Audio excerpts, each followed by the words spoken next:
السلام علیکم ورحمۃ اللہ وبرکاتہ۔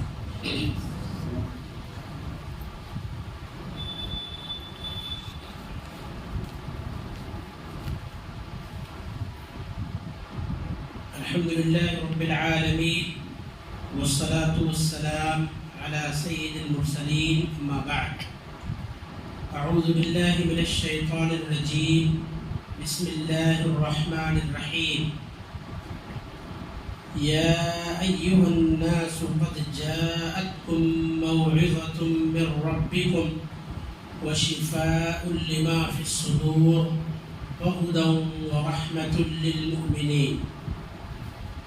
وعن أبي أمامة الباهلي رضي الله عنه قال سمعت رسول الله صلى الله عليه وسلم يقول اقرأوا القرآن فإنه يأتي يوم القيامة شفيعا لأصحابه، رواه مسلم۔ محترم حاضرین مجلس، بزرگوں، نوجوان ساتھیوں، پردہ نشین، خواتین اسلام، عزیز بچوں، آپ کے سامنے سورہ یونس کی آیت نمبر 57 تلاوت کی گئی ہے، اور مسلم شریف میں موجود نبی کریم صلی اللہ علیہ وسلم کی ایک بڑی پیاری حدیث پڑھی گئی ہے۔ انشاءاللہ اس آیت و حدیث کی روشنی میں فضائل قرآن مجید کے عنوان سے کچھ اہم اور ضروری باتیں آپ کے سامنے بیان کی جائیں گی۔ اللہ تعالیٰ سے دعا ہے کہ رب العالمین ہم تمام لوگوں کو اپنی بساط بھر، اپنی طاقت بھر قرآن مجید کے حقوق کو ادا کرنے کی توفیق عطا فرمائے، آمین۔ محترم حضرات، معزز خواتین، قرآن مجید ایک انتہائی عظیم الشان کتاب ہے۔ اس کی عظمت کے لیے یہی بات کافی ہے کہ قرآن کلام الہی ہے، اللہ کا کلام ہے، اور یہ قرآن مجید اللہ کی طرف سے نازل کردہ کتاب ہے۔ اس میں کسی قسم کے شک و شبہ کی گنجائش نہیں ہے۔ قرآن ساری انسانیت کے لیے رحمت، سرچشمے ہدایت اور اسی طرح سے دستور حیات ہے، دستور زندگی۔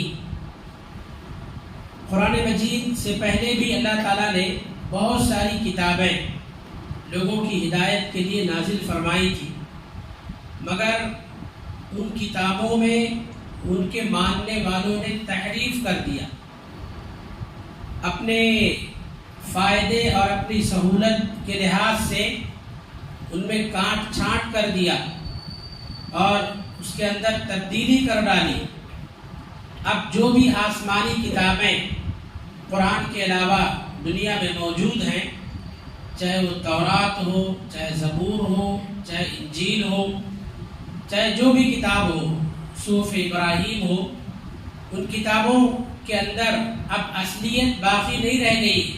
وہ کتابیں اپنی اصلی شکل میں دنیا میں موجود نہیں ہیں۔ خود تورات کے بارے میں اہل علم لکھتے ہیں کہ تورات اس وقت جو دنیا میں موجود ہے وہ حضرت موسیٰ علیہ السلام کی وفات کے 300 سال بعد لکھی گئی۔ کتنے سال بعد؟ 300 سال بعد لکھی گئی۔ کب؟ موسیٰ علیہ السلام کی وفات کے۔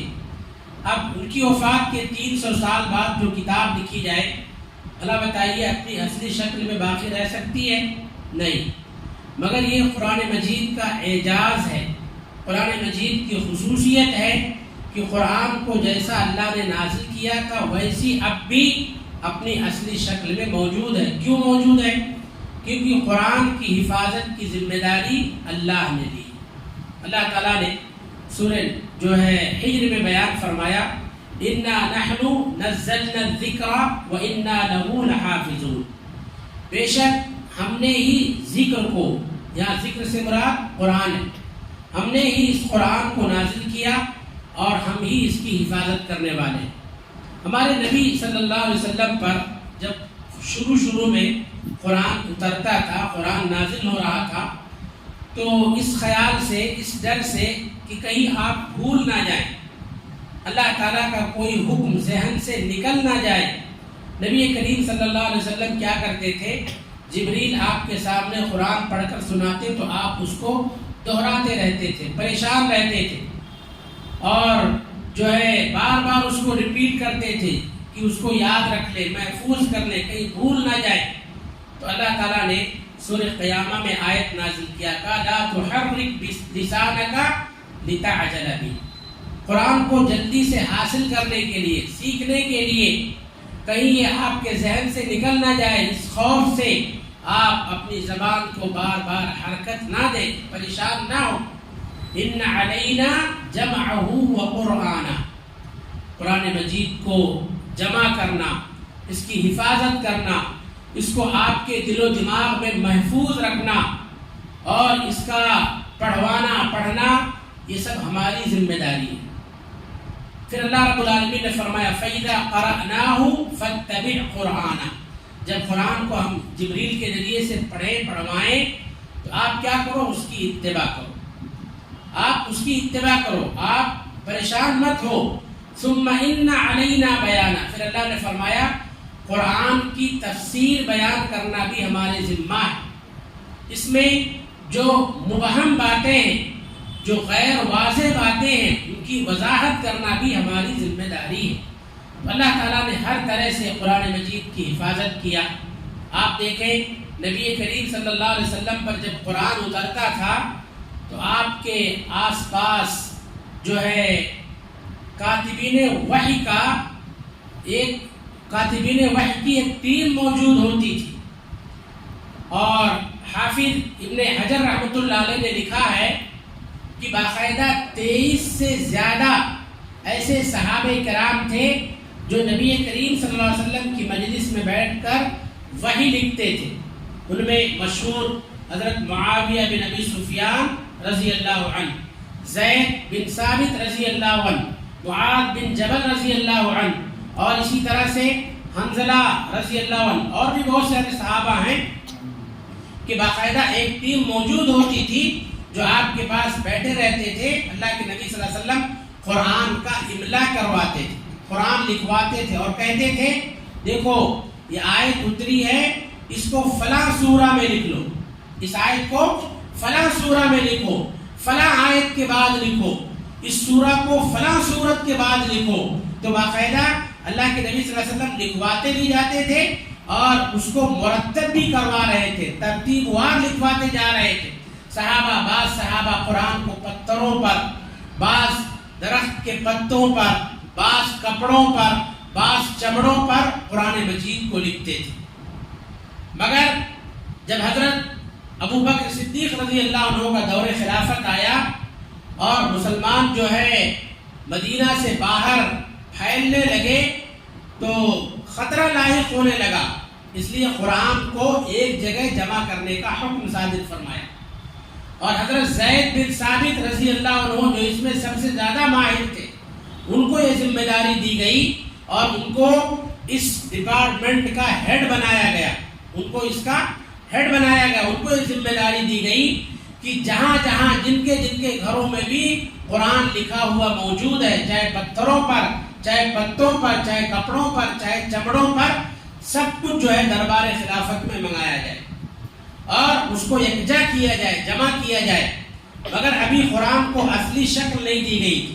جب خلیفہ سوم حضرت عثمان غنی رضی اللہ عنہ کا دور آیا تو اس میں قرآن مجید کو مصحف کی شکل دیا گیا، کتابی شکل میں، بک کی شکل میں قرآن مجید کو تیار کیا گیا، اور الحمدللہ ثم الحمدللہ اس وقت سے لے کر آج تک قرآن مجید کا یہ امتیاز ہے کہ آپ دنیا کے مشرق سے کوئی قرآن لے کر آئیں، دنیا کے مغرب سے کوئی قرآن لے کر آئیں، مگر دونوں قرآن میں اتنا لمبا فاصلہ ہونے کے باوجود بھی دونوں قرآن میں ایک حرف تو چھوڑیے، ایک نقطے اور زبر زیر کا بھی فرق نہیں پائیں گے۔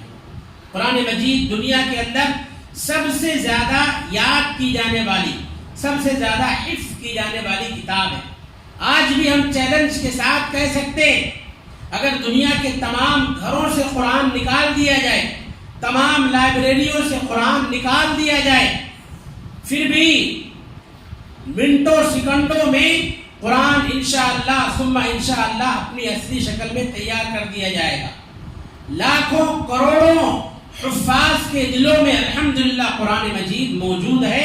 یہ قرآن مجید کا امتیاز ہے، کیوں؟ اس کی حفاظت کی ذمہ داری اللہ نے لی ہے۔ اِنَّا نَحْنُ نَزَّلْنَا الذِّكْرَ وَإِنَّا لَهُ لَحَافِظُونَ، ہم نے ہی اس کو نازل کیا اور ہم ہی اس کی حفاظت کرنے والے ہیں۔ آپ دیکھیں دنیا بھر میں قرآن مجید کے جو حفاظ موجود ہیں، آج ایسے ایسے حفاظ موجود ہیں، کم سن بچے، ان کو الحمدو کا معنی نہیں معلوم ہوتا، الحمدو کا معنی مطلب نہیں معلوم ہوتا، مگر پھر بھی ان کے سینے میں پورا قرآن محفوظ ہوتا ہے۔ یہ قرآن کی عظمت ہے۔ بہت سارے کم سن بچے قرآن کو حفظ کر لیتے ہیں، مگر الناس کا معنی معلوم نہیں، الحمدو کا معنی معلوم نہیں، اعوذ بھی کا معنی معلوم نہیں، مگر پھر بھی پورا قرآن حفظ کر لیتے ہیں۔ تو یہ قرآن کا اعجاز ہے، قرآن کی عظمت ہے، اور یہ خصوصیت قرآن مجید کو حاصل ہے۔ الحمدللہ ثم الحمدللہ، یہ ہم سب کے لیے بہت بڑے فخر کی بات ہے کہ اللہ تعالیٰ نے ہمیں امت محمدیہ صلی اللہ علیہ وسلم میں پیدا فرمایا۔ اللہ تعالیٰ نے ہمیں حاملین قرآن بنایا، تو ہمارے اوپر قرآن کے تئیں جو ذمہ داریاں بنتی ہیں، جو حقوق عائد ہوتے ہیں، پہلے ان کو سمجھیں، پھر کما حقہ ان حقوق کو ادا کرنے کی کوشش کریں۔ ایک مسلمان ہونے کے ناطے، نبی کریم صلی اللہ علیہ وسلم کا امتی ہونے کے ناطے، قرآن کے تعلق سے ہم تمام مسلمانوں پر 5 بنیادی ذمہ داریاں عائد ہوتی ہیں۔ سب سے پہلی ذمہ داری ہر فرد پر، چاہے بچہ ہو، جوان ہو، بوڑھا ہو، مرد ہو، عورت ہو، امیر ہو، غریب ہو، ہر فرد پر فردن انفرادی طور پر یہ ذمہ داری عائد ہوتی ہے کہ ہم قرآن کو اچھی طرح سے پڑھنا سیکھیں۔ قرآن پڑھنے کے لیے کوئی عمر خاص نہیں ہے کہ آپ بچپن میں اس کو سیکھیں، بچپن میں موقع نہیں مل سکا، حالات ایسے نہیں تھے، بڑے ہو گئے، جوان ہو گئے ہیں، پھر بھی آپ قرآن کے لیے وقت نکالیے، بوڑھے ہو گئے ہیں، پھر بھی آپ قرآن کے لیے وقت نکالیے۔ دنیا کے کاموں کے لیے ہمارے پاس کافی وقت رہتا ہے، مگر قرآن کے لیے ہم وقت نہیں دیتے۔ قرآن کے لیے وقت نکالیے، اچھی طرح سے قرآن مجید پڑھنا سیکھیے، یہ ہر مسلم کی ذمہ داری ہے۔ دوسری ذمہ داری یہ ہے، قرآن سیکھنے کے بعد بکثرت قرآن کی تلاوت کریں۔ دیکھیے افسوس کے ساتھ نام لے کر کہتا ہوں میں، ہم اہل حدیثوں کے اندر خاص طور پر 3 بڑی کمزوریاں کیا ہیں، اور یہ تینوں کمزوریوں کو دور کرنا ضروری ہے۔ پہلی کمزوری یہ ہے کہ ہم سنتوں کی کما حقہ پابندی نہیں کر رہے ہیں۔ پہلی کمزوری اہل حدیثوں کے یہاں سنتوں کی کما حقہ پابندی نہیں ہو رہی ہے۔ دوسری کمزوری یہ ہے، جس طرح سے اللہ سے دعا کرنا چاہیے اس طرح سے اللہ سے دعا نہیں کر رہے ہیں۔ ہم اپنے آپ کو یہ سمجھتے ہیں کہ ہم جو ہے جنت کے ٹھیکیدار ہو چکے ہیں، یا ہم یہ سمجھ رہے ہیں کہ ہم حق پر ہیں، بس ہماری بخشش ہو جائے گی، خالی ہم حق پر ہیں اتنا کہہ لینے سے بخشش نہیں ہوگی۔ تو دوسری کمزوری یہ ہے، دعا میں ہم بہت پیچھے ہیں۔ تیسری کمزوری، تلاوت قرآن میں بھی ہم بہت پیچھے ہیں۔ ہمارے اندر یہ 3 بڑی کمزوریاں، سنتوں کی حفاظت نہیں ہے، دعا میں بہت کمزور ہیں، اور اسی طرح سے تلاوت قرآن میں بہت پیچھے ہیں۔ تو اللہ کے لیے بکثرت قرآن مجید کی تلاوت کریں۔ یہاں ایک مسئلے کی وضاحت کر دینا مناسب سمجھتا ہوں۔ بعض جو ہے نادان لوگ ایک غلط فکر لوگوں میں ڈالنے کی کوشش کرتے ہو۔ کیا ہے فکر؟ کیا ہے؟ کہتے ہیں کہ بھائی قرآن اگر آپ کو سمجھ کر پڑھنے نہیں آ رہا ہے تو قرآن پڑھنے کا کوئی فائدہ نہیں، کوئی فائدہ نہیں، کتنے بار آپ قرآن پڑھ لو، قرآن پڑھنے کا کوئی فائدہ نہیں۔ یہ غلط نظریہ ہے، قرآن سے دور کرنے کا بہت برا خیال ہے، اور بہت جو ہے سوچی سمجھی سازش ہے. اس سازش سے ہم کو ہوشیار رہنا چاہیے. آپ صحابہ کی زندگیاں پڑھیں. جو ہے اللہ کے نبی صلی اللہ علیہ وسلم نے حضرت ابو موسیٰ اشعری اور حضرت معاذ بن جبل رضی اللہ عنہما کو ایک ساتھ یمن کا گورنر بنا کر بھیجا تھا. الگ الگ صوبے کا گورنر اور ذمہ دار بنا کر بھیجا تھا. ابو موسیٰ اشعری الگ صوبے کے گورنر تھے, معاذ بن جبل الگ صوبے کے گورنر تھے. جب ان کی آپس میں ملاقات ہوتی تو بہت ساری دلچسپ باتیں ہوتی تھیں. قرآن کے بارے میں پوچھتے تھے کہ آپ کتنا قرآن پڑھ لیتے ہیں, قرآن کی تلاوت کے تعلق سے آپ کا طریقہ کیا ہے. تو حضرت ابو موسیٰ اشعری رضی اللہ عنہ کہتے تھے کہ میں جو ہے اٹھتے بیٹھتے چلتے پھرتے سوتے جاگتے قرآن کی تلاوت کرتا ہوں. میرا معمول ہے کہ میں روزانہ تقریباً ایک منزل کی تلاوت مکمل کر لیتا ہوں. ایک منزل جانتے کتنا ہوتا ہے؟ سورہ نساء کے اختتام تک ایک منزل, تقریباً 5.25 پارے. میں ایک دن میں 5.25 پارے کی تلاوت مکمل کر لیتا ہوں. یہ کون ہے؟ یمن کے گورنر ہیں. بہت سارے سرکاری معاملات ان کو ڈیل کرنے ہوتے ہیں. عوام کے بہت سارے مسائل اور ان کی ذمہ داریاں ان کے سر پر ہوتی ہیں. ان سب کے باوجود کہتے ہیں کہ میں جو ہے 5 پارے سے زائد روزانہ قرآن مجید کی تلاوت کر لیتا ہوں. حضرت معاذ بن جبل رضی اللہ عنہ سے پوچھا گیا آپ کا طرز کیا, آپ کا طریقہ کیا ہے؟ تو کہتے ہیں کہ میں جو ہے رات کے پہلے حصے میں, عشاء کے بعد رات کے پہلے حصے میں سو جاتا ہوں. اس کے بعد میں اٹھتا ہوں اور میں بکثرت قرآن مجید کی تلاوت کرتا ہوں. اللہ کے لیے سوتا ہوں, اللہ کے لیے جاگتا ہوں. میرے بھائیوں آپ غور کریں, توجہ دیں. یہ تلاوت تھی. تلاوت ایک الگ جو ہے اس کا ایک الگ مقام ہے. تلاوت ایک الگ عبادت ہے اور سمجھ کر پڑھنا یہ اس کے بعد کا معاملہ ہے. آج بہت سارے لوگوں کو دیکھا جاتا ہے قرآن کی تلاوت پر توجہ نہیں دیتے, اس کے معنی اور تفسیر پر غور کرتے. یہ قرآن مجید کی تلاوت سے بہت بڑی محرومی ہے. نبی کریم صلی اللہ علیہ وسلم کو اللہ تعالیٰ نے نبی بنا کر بھیجا. آپ کی نبوت کے 3 اہم مقاصد تھے. کیا مقاصد تھے؟ اللہ تعالیٰ نے سورہ جو ہے آل عمران میں فرمایا لَقَدْ مَنَّ اللَّهُ عَلَى الْمُؤْمِنِينَ إِذْ بَعَثَ فِيهِمْ رَسُولًا مِّنْ أَنفُسِهِمْ يَتْلُو عَلَيْهِمْ آيَاتِهِ وَيُزَكِّيهِمْ وَيُعَلِّمُهُمُ الْكِتَابَ وَالْحِكْمَةَ. آپ کو رسول بنا کر بھیجنے کا 3 مقصد. پہلا مقصد یتلو علیہم آیاتی, آپ اللہ کے احکامات کی تلاوت کریں, آپ اللہ کے احکامات پڑھ کر سنائیں. دوسری ذمہ داری, دوسرا مقصد وَيُزَكِّيهِمْ, لوگوں کا تزکیہ کریں, گناہوں سے پاک کریں. تیسرا مقصد وَيُعَلِّمُهُمُ الْكِتَابَ وَالْحِكْمَةَ, آپ ان کو کتاب و حکمت کی تعلیم دیں. کتاب و حکمت کی تعلیم میں تلاوت بھی آ جاتی ہے, مگر اللہ نے تلاوت کا الگ سے تذکرہ فرمایا. اس سے بات ثابت ہوتی ہے کہ قرآن مجید کی تلاوت ایک الگ عبادت ہے, اس کا ایک الگ اپنا مقام ہے, اور اس کے بعد سمجھ کر پڑھنا یہ دوسرا جو ہے دوسرا دور ہے, اس کے بعد کا دور ہے. اس لیے یہ کہنا کہ قرآن اگر سمجھ کر نہیں پڑھے تو کوئی فائدہ نہیں, تلاوت کا کوئی فائدہ نہیں, یہ دشمنان اسلام کی سازش ہے. ہمیں اس پر توجہ نہیں دینا چاہیے. تو قرآن کے تعلق سے ہماری دوسری ذمہ داری کیا بنتی ہے؟ ہم قرآن مجید کی کثرت سے تلاوت کریں.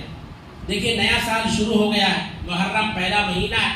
ہم باقاعدہ نئے سال سے ترتیب بنائیں. انشاءاللہ ہم روزانہ جتنا ہو سکے گا 1 پارہ, آدھا پارہ, 1 پیج, 2 پیج, انشاءاللہ ہم قرآن کی تلاوت کریں گے. لائحہ عمل بنائیں, شیڈول بنائیں, اور اس طرح سے قرآن مجید کی زیادہ سے زیادہ تلاوت جاری رکھیں. تیسرا قرآن کا حق کیا ہے؟ قرآن مجید سمجھ کر پڑھنے کی کوشش کریں, ترجمہ اور تفسیر کے ساتھ. 1 آیت ہی صحیح, 2 آیت ہی صحیح, قرآن مجید کو سمجھ کر پڑھنے کی کوشش کریں. چوتھا بنیادی حق یہ ہے کہ قرآن مجید کی تعلیمات پر عمل پیرا ہونے کی کوشش کریں. اللہ کے جو احکامات ہیں, اللہ ہم سے کیا چاہتا ہے, قرآن کا ہم سے تقاضا کیا ہے, قرآن کے تقاضوں کو پورا کریں, عمل کریں. 5واں حق یہ ہے قرآن مجید کی تعلیمات کو عام کریں, لوگوں کو سکھائیں, قرآن کی تعلیمات کو لوگوں میں عام کریں. یہ قرآن مجید کے 5 بنیادی حقوق ہیں. ان بنیادی حقوق کی صحیح طور پر ادائیگی تمام مسلمانوں کی ذمہ داری ہے. میرے بھائیوں، معزز ماں اور بہنوں، تلاوت قرآن کی فضیلت کے تعلق سے میں 2-3 حدیثیں آپ کے سامنے پیش کر دے رہا ہوں. دیکھیے، حضرت عبداللہ بن مسعود رضی اللہ عنہ کہتے ہیں، نبی کریم صلی اللہ علیہ وسلم نے ارشاد فرمایا: من قرأ حرفا من کتاب اللہ فلہ بہ حسنہ والحسنۃ بعشر امثالها. جو بندہ قرآن سے ایک حرف پڑھتا ہے تو اس کو ایک نیکی ملتی ہے، اور اللہ کے یہاں نیکیوں کا اجر اور بدلہ 10 گنا دیا جاتا ہے. میں یہ نہیں کہتا کہ الف لام میم ایک حرف ہے، بلکہ الف ایک حرف ہے، لام ایک حرف ہے، میم ایک حرف ہے. تو اگر کوئی بندہ سچے دل سے قرآن سے الف لام میم پڑھتا ہے تو اللہ رب العالمین کے بنائے ہوئے نظام کے تحت وہ 30 نیکیوں کا حقدار ہوتا ہے. آپ ایک پیش پڑھتے اس میں کتنے حروف آ جائیں گے، آپ اس طرح سے ہزاروں نیکیوں کے مستحق ہو جائیں گے. اللہ کے نبی صلی اللہ علیہ وسلم نے ایک حدیث میں فرمایا: اقرؤوا القرآن، قرآن پڑھتے رہو، قرآن کی تلاوت کرتے رہو، فإنه يأتي يوم القيامة شفيعا لأصحابه. کیونکہ قرآن اپنے پڑھنے والے کے لیے قیامت کے دن سفارشی بن کر آئے گا. قرآن کو اللہ تعالیٰ جو ہے بولنے کی طاقت عطا فرمائے گا. قرآن اللہ رب العالمین کے پاس کھڑا ہو کر آپ کے لیے سفارش کرے گا، آپ کے لیے ریکمنڈ کرے گا، کہے گا اللہ یہ مجھے پڑھتا تھا، رات میں اپنی نیندوں کو قربان کر کے میری تلاوت کرتا تھا، میں نے اس کو سونے سے روک دیا تھا. چنانچہ قرآن پڑھنے والے کے حق میں، اس پر عمل کرنے والے کے حق میں قرآن مجید کی سفارش اللہ تعالیٰ کے ہاں قبول کر لی جائے. تو قرآن کی بکثرت تلاوت کریں. اللہ کے نبی صلی اللہ علیہ وسلم نے یہ بھی فرمایا: لا تجعلوا بیوتکم مقابر. اپنے گھروں کو قبرستان مت بناؤ، اپنے گھروں کو قبرستان مت بناؤ. قبرستان میں کون لوگ رہتے ہیں؟ مردے رہتے ہیں، زندے نہیں رہتے.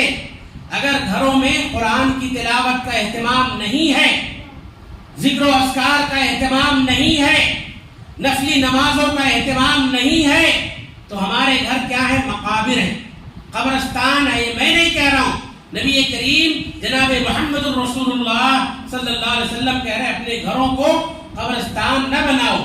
فإن الشیطان ينفر من البیت الذی تقرأ فیہ سورۃ البقرہ.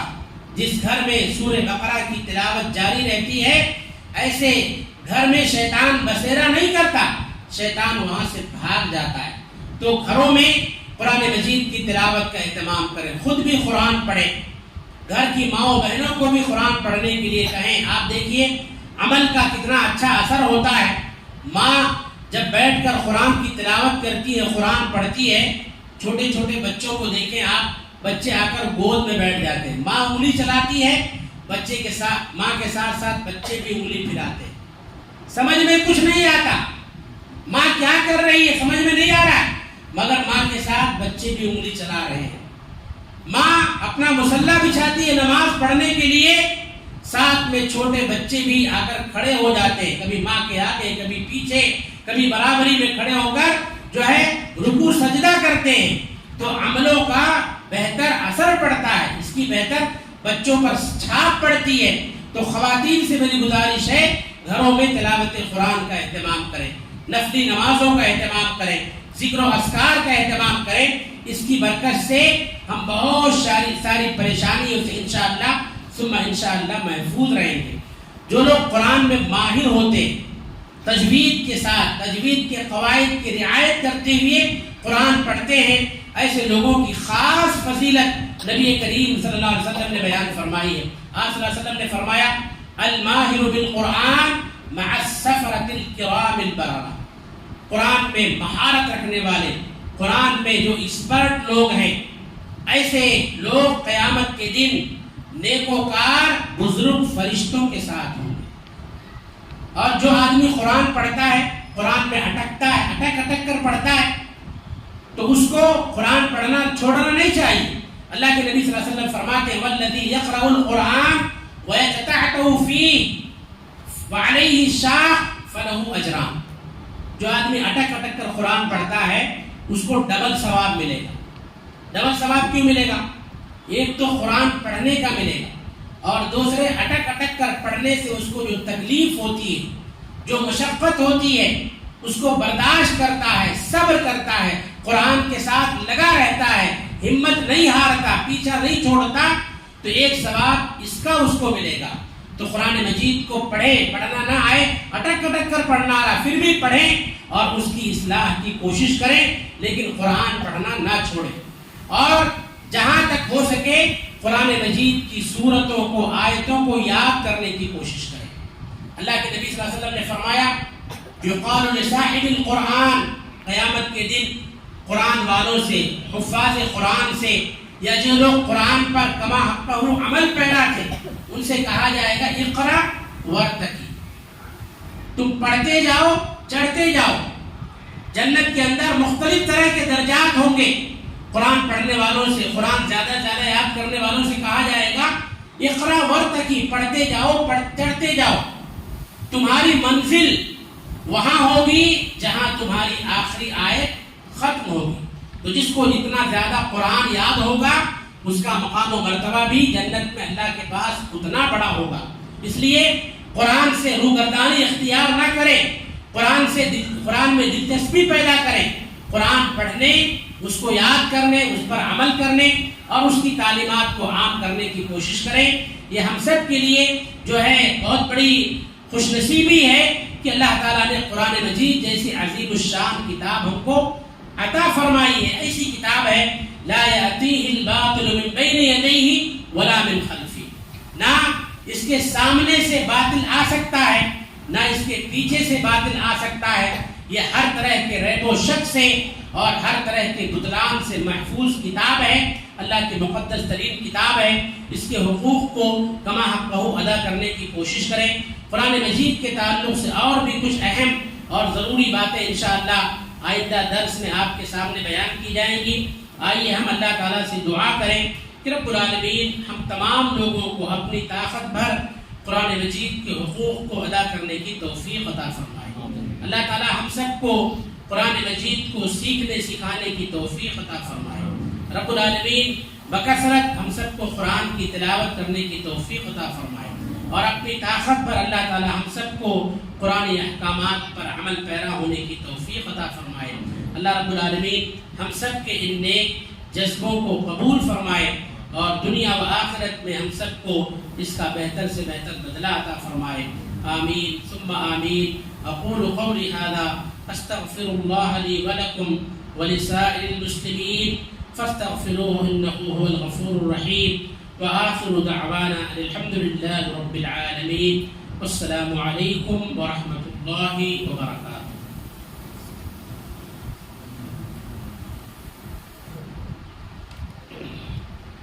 اللہ سے دعا ہے اللہ شیخ کے ایمان میں، عالم ایمان میں برکت عطا فرمائے، اور اللہ سے دعا ہے اللہ ہمارے بیٹھنے کو قبول فرمائے. اسی کے ساتھ مجلس اختتام پر پہنچتی ہے. سبحانک اللہم و بحمدک اشہد ان لا الہ الا انت استغفرک و اتوب الیک.